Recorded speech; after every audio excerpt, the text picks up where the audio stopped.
Bonjour, donc nous attaquons la troisième leçon de ce cours.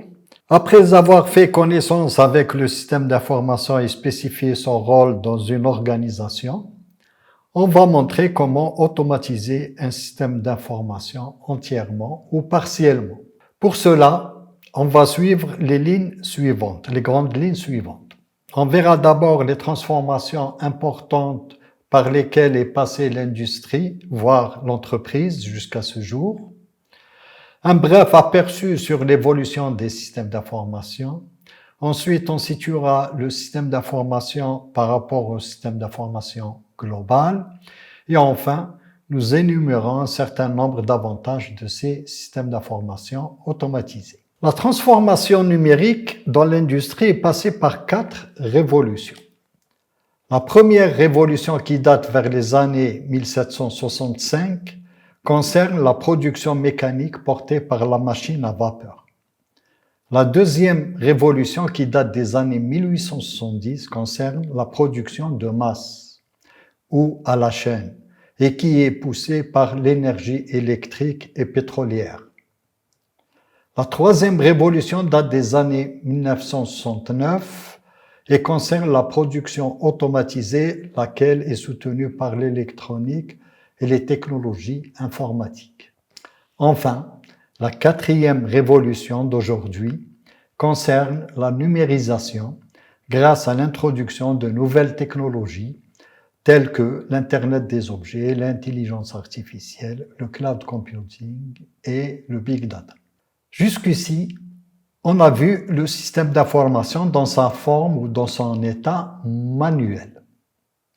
Un système d'information peut être automatisé totalement ou partiellement, ou non. Il peut rester manuel.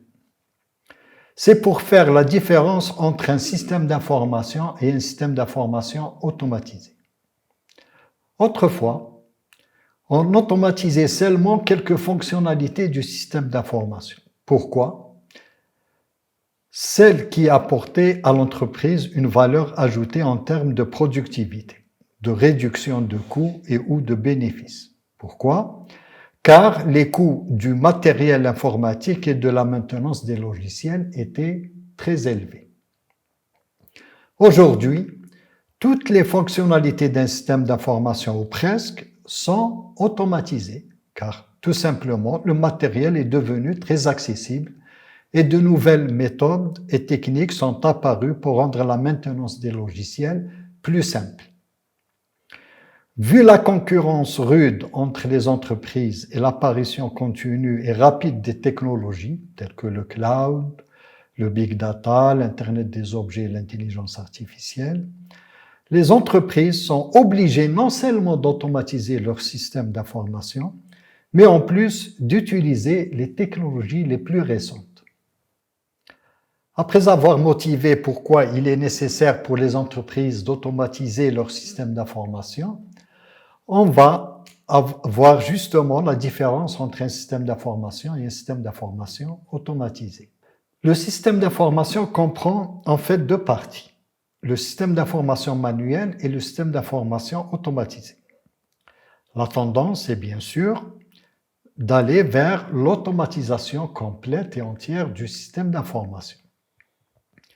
C'est quoi un système d'information automatisé? Un système d'information automatisé est un sous-système d'un système d'information dans lequel toutes les transformations significatives d'information sont effectuées par des ordinateurs. Le SIA, ou le système d'information automatisé, permet la conservation et le traitement automatique des informations. Nous constatons, comme nous le montre la figure, pour le système d'information comme pour le système d'information automatisé, les 2 composantes principales sont toujours les procédures de travail et les données. Dans le système d'information manuel, elles sont manuelles et dans le système d'information automatisé, elles sont informatisées. Les procédures deviennent des processus automatisés et les données deviennent structurées soit dans des bases de données, soit dans d'autres systèmes de stockage. Un système informatisé a la capacité de facilement et rapidement gérer, analyser et récupérer les données. Le SIA, ou le système d'information automatisé, offre de gros avantages par rapport au système manuel.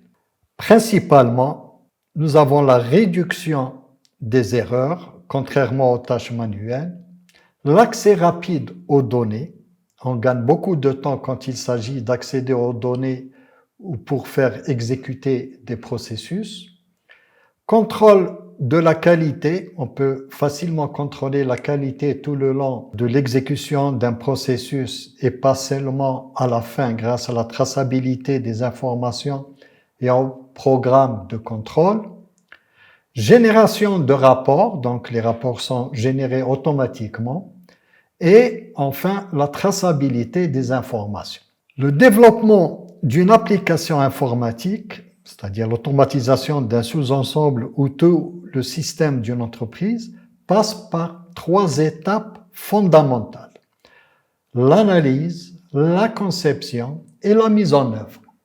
L'analyse, c'est de bien comprendre le problème à résoudre et donc les besoins des utilisateurs. Identifier les résultats à atteindre en termes de fonctionnalité et de qualité. Généralement, dans cette étape, les informations sont toujours présentées en langage naturel. Pour l'étape de conception, il s'agit de commencer à s'éloigner de la représentation en langage naturel et de se rapprocher de la représentation informatique, bien sûr, tout en gardant le même sens initial des informations. Donc, il s'agit de représenter les fonctionnalités du futur système trouvées dans la phase d'analyse avec des langages de modélisation, qui sont généralement graphiques, pour faciliter le passage à la phase de programmation, appelée aussi codage ou implantation ou implémentation en anglais. Enfin, la 3e étape de mise en œuvre permet de mettre en place un logiciel sur un ordinateur qui répond aux besoins des utilisateurs. La mise en œuvre comprend essentiellement la programmation, les tests, l'installation dans l'environnement où il va être utilisé et l'accompagnement des futurs utilisateurs. Ainsi s'achève cette présentation.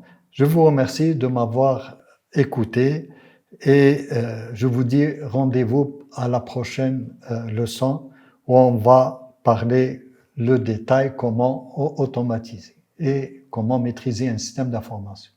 À bientôt.